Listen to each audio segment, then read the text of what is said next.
YCP కార్యకర్తలకు అన్యాయం జరుగుతుంటే కర్నూలు కలెక్టర్ కార్యాలయం ముందు చేపట్టిన ధర్నాను టీడీపీ నేతలు రాజకీయంగా తప్పుదోవ పట్టిస్తున్నారని వైసీపీ నాయకుడు బైరెడ్డి సిద్ధార్థ్ రెడ్డి ఆరోపించారు. సోషల్ మీడియాలో పోస్టులు పెట్టిన వారిపై కేసులు నమోదు చేసి అరెస్టులు చేస్తున్నారని మండిపడ్డారు. తనపై చేసిన అవినీతి ఆరోపణలను ఖండించిన ఆయన అన్ని విషయాలను మాజీ సీఎం జగన్మోహన్ రెడ్డి దృష్టికి తీసుకెళ్తానని తెలిపారు. వైఎస్ఆర్ కాంగ్రెస్ పార్టీ నాయకులు వైసీపీ కార్యకర్తలపైన దాడులకు వ్యతిరేకంగా వైసీపీ నాయకులు వైసీపీ కార్యకర్తలపైన పెడుతున్నటువంటి అక్రమ కేసులకు వ్యతిరేకంగా ఈ నెల 14వ తేదీన మేము ధర్నా కార్యక్రమం నిర్వహించడం జరిగింది. ఆ ధర్నా కార్యక్రమం యొక్క ముఖ్యమైన ఉద్దేశం ఏమిరా అంటే, ఇదే కర్నూలు పట్టణంలో సతీష్ అనే పిల్లోడు ఆత్మహత్య చేసుకొని చనిపోయినాడు. ఆ కుటుంబానికి న్యాయం చేయాలా, ఆ కుటుంబంలో ఆ పిల్లోడి చావుకు కారణమైన వాళ్ళపైన కేసు నమోదు చేయాలా అనే ఉద్దేశంతో మేము ఆ రోజు ధర్నా చేయడం జరిగింది. అంతేకాకుండా బాలు అనే పిల్లోడిపైన పోలీసుల వేధింపులు ఆగాల అనే ఉద్దేశంతో మేము ధర్నా చేసినాం. అంతేకాకుండా 3వ పట్టణ సిఐ గారిపైన చర్యలు తీసుకోవాలా అనే ఉద్దేశంతో మేము కలెక్టర్ ఆఫీస్ దగ్గర ఈ నెల 14వ తేదీన ధర్నా చేయడం జరిగింది. ప్రభుత్వాన్ని ప్రశ్నించినామని, మంత్రి గారిని ప్రశ్నించినామని గడిచిన 3 రోజులుగా తెలుగుదేశం పార్టీ వాళ్ళు, స్థానిక తెలుగుదేశం పార్టీ వాళ్ళు, ఎమ్మెల్యేలు, మంత్రులు, ఎంపీలు, లోకల్ ఉన్న రౌడీ సీటర్లు, చివరిగా నిన్న మొన్న టీజీ వెంకటేష్ గారు అందరూ కూడా రకరకాలుగా మాట్లాడినారు. వాళ్ళ మాటలకు సమాధానం చెప్పాలనే ఉద్దేశంతోనే ఈరోజు ఈ ప్రెస్ మీట్ని ఏర్పాటు చేయడం జరిగింది. టీజీ భరత్ గారు సతీష్ కుటుంబాన్ని పిలిపించుకొని ఆ కుటుంబానికి న్యాయం చేసింటే ఈ కర్నూలు టౌన్లో ఆయన స్థాయి 100% పెరిగేది. ఆయన ఆ పని చేయకుండా సిద్ధార్థ రెడ్డిని తిట్టిన వాళ్ళకి 10,000 రూపాయలు, సిద్ధార్థ రెడ్డి పైన సెల్ఫీ వీడియో చేసిన వాళ్ళకి 20,000 రూపాయలు, ప్రెస్ మీట్ పెడితే గాన కార్పొరేటర్ సీటు, అంతకన్నా ఎక్కువ సిద్ధార్థ రెడ్డి ఇంటిపైకి పోతామని చెప్తే గాన స్టోర్ బియ్యము, ఈ మాటలు ఈ డీల్లు అన్నీ చేయడంతో ఆయన స్థాయి 500% ఈ కర్నూల్లో పడిపోయింది. నేను అడిగిన ప్రశ్న ఏంది, వాళ్ళని సతీష్ అనే కుటుంబానికి ఒక దళిత పిల్లోడికి న్యాయం చేయమని నేను అడిగితే ఆయన ప్రెస్ మీట్ పెట్టి చెప్పిన మాట ఏమో తెలుసా, సిద్ధార్థ నువ్వు టికెట్ తెచ్చుకో, 3 ఎలక్షన్లు చేసినావు, 3 ఎలక్షన్లు చేసినా కూడా నీకు ఏ పార్టీ టికెట్ ఇవ్వలే అని మాట్లాడుతున్నాడు ఆయన. భరత్ గారు మీ వయసు ఎంత సార్? 50 సంవత్సరాలు. మీరు ఎమ్మెల్యే అయింది ఏ వయసులో సార్? 48 సంవత్సరాలకి. మీరు మొట్టమొదటిసారి ఎమ్మెల్యే నిలబడింది ఎప్పుడు సార్? 43 సంవత్సరాలకి. నా వయసు ఎంత సార్? 33 సంవత్సరాలు. నీ వయసు వచ్చినప్పటికి కూడా నాకు టికెట్ రాకుంటే అప్పుడు అడుగు. నేను ఎమ్మెల్యే కావాలనే కోరిక నాకన్నా ఎక్కువ నీకు ఉండడం ఏంది? 33 సంవత్సరాలకు నేను శాప్ చైర్మన్ అయినా, రాష్ట్ర వైఎస్ఆర్ కాంగ్రెస్ పార్టీ యువజన విభాగం అధ్యక్షుడినైనా, నందికొట్కూరు నియోజకవర్గానికి ఇన్ఛార్జినైనా, నా ఎంట తిరిగిన ఎంతోమందిని ఎంపీటీసీలుగా, జెడ్పీటీసీలుగా, సర్పంచ్లుగా, మున్సిపల్ కౌన్సిలర్లుగా, చైర్మన్లుగా గెలిపించుకున్నా. ఈ రాష్ట్రంలో ఎన్నో నియోజకవర్గాలు పార్టీ తరఫున ప్రచారానికి పోయినా, ఎన్నో ప్రెస్ మీట్లు పెట్టినా, ర్యాలీలు చేసినా, ధర్నాలు చేసినా, 33 సంవత్సరాలకే సిద్ధార్థ రెడ్డి అంటే ఒక గుర్తింపు నేను తెచ్చుకున్నా. అదే 33 సంవత్సరాలకు మీరు ఉయ్యాలు ఊగుతాయినారా సార్? నేను అడిగే ప్రశ్న ఏంది, సతీష్ అనే కుటుంబానికి న్యాయం చేయండి సార్ అని నేను అడుగుతుంటే, సిద్ధార్థ టికెట్ తెచ్చుకో, నిలబడు, ఇదే నువ్వు మాట్లాడే మాట. అది అయిపోయిన తర్వాత ఏం చెప్తున్నారు సార్ మీరు? సిద్ధార్థ ఫాల్స్ అలిగేషన్స్ చేయొద్దు అని మాట్లాడుతున్నారు. మీరు ఏ ఫార్మా కంపెనీ కాడ డబ్బులు తెచ్చుకున్నారనేది నేను చెప్పేదానికి సిద్ధంగా ఉండా, కానీ గవర్నమెంట్లో ఉండేది మీరు. నేను ఫార్మా కంపెనీ పేరు చెప్తే ఏం చేస్తారు మీరు? వెంటనే రేపు పొద్దున్నే ఆ ఫార్మా కంపెనీ వాడిని మీ మీడియా ముందర కూర్చోబెట్టి మేము టీజీ భరత్కు ₹1 కూడా ఇవ్వలేదని చెప్పిస్తారు. ఫాల్స్ అలిగేషన్లు చేసినాడు సిద్ధార్థ రెడ్డి అని మాట్లాడుతున్నారు. ఫాల్స్ అలిగేషన్లు చేసింది సిద్ధార్థ రెడ్డి కాదు. ఫాల్స్ అలిగేషన్లు చేసి అధికారంలోకి వచ్చింది ఈ తెలుగుదేశం పార్టీ నాయకులు. ఇదే కర్నూలు టౌన్లో నారా లోకేష్ పాదయాత్రకు వచ్చినప్పుడు హఫీజ్ ఖాన్ 600 కోట్లు ఎత్తినాడు అని చెప్పి మీరు అలిగేషన్ చేసినారు. ఈరోజు టీజీ భరత్ గారు మంత్రి 2 ఏళ్ళు అయింది, కూటమి గవర్నమెంట్ ఏర్పడి 2 ఏళ్ళు అయింది. కనీసం 6 కోట్లన్నా రికవరీ చేసినారా? దిన్నదేవరపాడు కాడ ఉండే ఈ రోజు కూడా వెంచర్లు వేసుకుంటారు, అమ్ముకుంటారు, మీరు అడ్డుకున్నారా? మా పక్క నియోజకవర్గంలో కాటసాని రాంభూపాల్ రెడ్డి గారు ఉన్నారు. ఆయన పైన నారా లోకేష్ చేసినటువంటి అలిగేషన్ ఏంది?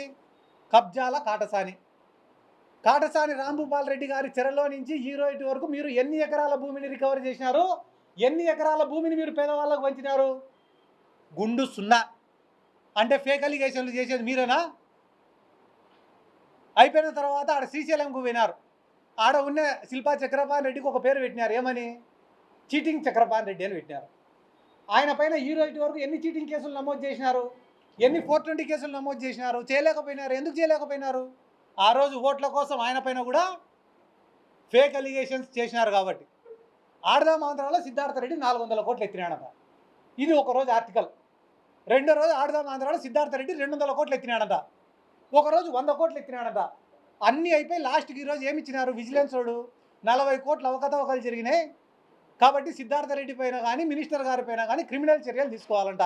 అధికారం చేతిలో ఉంది కదా అని చెప్పి తప్పుడు కేసులు, తప్పుడు కంప్లైంట్లు నమోదు చేసి ఇబ్బందులు పెడతా అంటే ఎవరు? మీరు కదా. మీరు చేస్తానే ఫాల్స్ అలిగేషన్లకి, ఫాల్స్ కేసులకి మళ్ళీ తిరిగి సిద్ధార్థ రెడ్డి ఫాల్స్ అలిగేషన్లు చేస్తారని మాట్లాడతారా? వీళ్ళకి సపోర్టుగా మళ్ళీ టీజీ భరత్ గారికి సపోర్టుగా మా ఎంపీ గారు ఎవరు? బైరెడ్డి శబరి గారు. ప్రస్తుతానికి మార్కెట్లో డీజిల్ పెట్రోల్ దొరకడంలే. పాపం అయినప్పటికీ కూడా పెట్రోల్ బంకు పోయి డీజిల్ పట్టించుకొని ఆమె తొందరగా పరిగెత్తుకుంటా దెబ్బ కర్నూలుకి వచ్చి సిద్ధార్థ రెడ్డి గారు రౌడీ గూండా అని మాట్లాడినారు. సంతోషం మేడం శబరి గారు, సంతోషం. మీరు నా గురించి బాగా మాట్లాడినారు, సంతోషం. కానీ ఈరోజు మీడియా సమావేశం ద్వారా మిమ్మల్ని నేను ఒకటి అడగాలనుకుంటానా. మీ ఫాదర్ని బైరెడ్డి రాజశేఖర్ రెడ్డి గారిని గౌరు వెంకటరెడ్డి వాడు ఒక వేస్ట్ ఫెలో అని మాట్లాడి ఈ రోజుకి 2 నెలలు అయింది. ఎందుకు మీరు ఈ రోజు వరకు కౌంటర్ ప్రెస్ మీట్ పెట్టలే? నందికొట్కూరు మార్కెట్ యార్డ్లో మాండ్ర శివానందరెడ్డి అనే ఆయన ఇదే బైరెడ్డి రాజశేఖర్ రెడ్డి గారిని ఈ నందికొట్కూరులో 2 సార్లు ఎమ్మెల్యే గెలిచిన ఒక జోకర్ గాడు ఉన్నాడని మాట్లాడినాడు. దానిపైన మీరు ఎందుకు ప్రెస్ మీట్ పెట్టాలా? స్పందించలే. నందికొట్కూరు ఎమ్మెల్యే జయసూర్య గారు ఏమన్నాడు? ఆయన బైరెడ్డి రాజశేఖర్ రెడ్డికి మా తెలుగుదేశం పార్టీకి సంబంధమే లేదు, అతను చెప్తే ఏ ఒక్క అధికారి కూడా స్పందించాల్సినటువంటి అవసరం లేదు అని చెప్పి 100 మంది ముందర మాట్లాడినాడు. దానిపైన మీరు ఎందుకు స్పందించలే? దానిపైన స్పందించారు. కానీ సిద్ధార్థ రెడ్డి పైన స్పందించాలంటే మాత్రం వెంటనే పరిగెత్తుకుంటూ వస్తారు. పరిగెత్తుకుంటూ వచ్చి రౌడీ గూండా క్రిమినల్. సిద్ధార్థ రెడ్డి గారు రౌడీనా కాదా అని చెప్పడానికి మిమ్మల్ని ఎంపిక చేసినారా? 5 పైసలైనా నిజాయితీ ఉండాలి కదా. పిల్లల్ని గారాబంగా చూసుకునే తల్లిదండ్రులు ఉంటారు, అల్లారు ముద్దుగా చూసుకునే తల్లిదండ్రులు ఉంటారు. కానీ కొండ మీద కోతినైనా తీసుకొని వచ్చి ఇచ్చే తల్లిదండ్రులు చాలా తక్కువగా ఉంటారు. బైరెడ్డి శబరి గారికి డాడీ నాకు ఎంబీబీఎస్ సీట్ కావాలంటే కొనిచ్చినాడు. డాడీ నాకు పీజీ సీట్ కావాలంటే కొనిచ్చినాడు. డాడీ నాకు ఎంపీ సీట్ కావాలంటే కొనిచ్చినాడు. 100 కోట్ల ఆస్తులు ఇచ్చినాడు. ఈ ప్రపంచంలోనే లావిష్ లైఫ్ స్పెండ్ చేసుకునేంత అవకాశం నీకు ఇచ్చినాడు మీ ఫాదర్. అటువంటి మీ ఫాదర్ని ఎవడు పడితే వాడు విమర్శిస్తుంటే ఒక్కరోజు స్పందించని బైరెడ్డి శబరి గారు సిద్ధార్థ రెడ్డి పైన మాట్లాడమంటే మాత్రం అమెరికాలో ఉన్న ఫ్లైట్ ఎక్కి కర్నూలుకు వస్తారు. ఎందుకు? ప్రతిపక్షంలో ఉండాలే, ఏం మాట్లాడినా చెల్లిపోతుంది. నేనేమన్నా మాట్లాడినా తిరిగి మాట్లాడాడులే. ఒకవేళ వాడు ఏమన్నా మాట్లాడితే నేను వెంటనే ప్రెస్ ముందు కూర్చొని మహిళని ఎవరైనా ఇలా మాట్లాడచ్చా అండి, డాక్టర్ని ఎవరైనా ఇలా మాట్లాడచ్చా అండి అని ఏడ్చి మళ్ళీ బురద అంతా వాడిపైన చల్లొచ్చని ఒక ఆలోచన. వాని ఎంట ఉండేది కిడ్నాపర్లు, గంజాయి బ్యాచ్. నా ఎంట ఉండేది సరే వాళ్ళే. నిన్న ఆమె ప్రెస్ మీట్ మాట్లాడే ముందర ఆమె వెనక నిలబడిన ఒక్కొక్కని పేరుతో సహా చెప్తాను నా వల్ల లాభ పొందినాడు. ఆమె వెనక పక్క నిలబడిన చెరుకుచెర్ల సుధాకర్ రెడ్డి అనేటువంటి మున్సిపల్ చైర్మన్ చేసింది సిద్ధార్థ రెడ్డి. మున్సిపల్ చైర్మన్ అయ్యేదానికి డబ్బులు ఖర్చు పెట్టుకున్నాడు, అది కూడా నష్టపోకూడదని అతని బిడ్డకు మెడికల్ సీట్, 1 కోటి రూపాయలు విలువ చేసే మెడికల్ సీట్ ఇప్పించింది ఇదే సిద్ధార్థ రెడ్డి. వీళ్ళు 24 గంటలు ఒకడేమో యూట్యూబ్ స్టార్ అంటాడు, ఒకడేమో ఫ్యాక్షనిస్ట్ అంటాడు, ఒకడేమో రౌడీ అంటాడు, ఒకడేమో స్టాండప్ కమిడియన్ అంటాడు. ఏంది ఇన్ని పాత్రలు పోషిస్తానా నేను? ఒకడు శాప్ చైర్మన్ అంటాడు, ఒకడు యువజన విభాగం అధ్యక్షుడు అంటాడు. ఇవన్నీ అయిపోయిన తర్వాత సరే కుక్కలు మురుగుతుంటాయి, మాట్లాడకూడదు, నేను పిల్లోడికి న్యాయం చేయాలని పోరాడిని, అంతకుమించి మాట్లాడకూడదని అనుకున్నాను నేను. కానీ దురదృష్టవశాత్తు నిన్న టీజీ వెంకటేష్ గారు మాట్లాడినారు. 75 ఏళ్ళు 80 ఏళ్ళు వయసు ఉంటుంది ఆయనకి. ఎవరికి? టీజీ వెంకటేష్ గారికి. ఆయన నా పేరు ప్రస్తావించకుండా నిన్న మొన్నటి వరకు నాకు కొంచెం ఇష్టం ఉన్నింది, ఆ ఇష్టం కూడా పోయింది, ఇప్పటి నుంచి మేము కూడా ఏందో మా కథ ఏందో చూపిస్తాము. వాస్తవం చెప్పాలంటే సార్, నిజం చెప్తాను సార్, టీజీ వెంకటేష్ గారు మీరు కూడా చూస్తుంటారు, నాకు మీరంటే కూడా చాలా అభిమానము, రెస్పెక్ట్ సార్. దేశవ్యాప్తంగా ఒక పేరు, ఒక గుర్తింపు ఉన్న నాయకులు మీరు కూడా. మీరంటే కూడా నాకు చాలా రెస్పెక్ట్. కానీ ఎప్పుడైతే నిన్న మీరు మాట్లాడిన మాటలు విన్నానో మీ పైన ఉండే ఆ రెస్పెక్ట్ కూడా పోయింది సార్.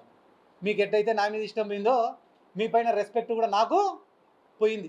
ఎందుకంటే మీరు మాట్లాడిన మాటలు ఎంత డబ్బులైనా పెడతా, ఎంత డబ్బునైనా వారేస్తా, మీడియానైనా కొంటా, పోలీసునైనా కొంటా, జ్యుడిషియరీనైనా కొంటా, రాజకీయ నాయకులైనా కొంటా, నా ముందు ఎవడైనా కూడా బానిసల్లాగా బతకాల్సినంత అహంకారంతో మాట్లాడినారు సార్ మీరు.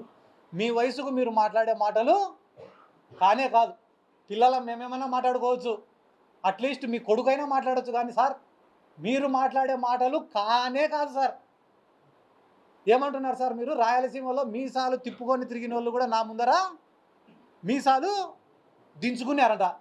ఎవరో 4 పేర్లు చెప్తే సార్ ఇంటా సార్ నేను కూడా. ఎవరు వాళ్ళు మీసాలు దించుకునే వాళ్ళు?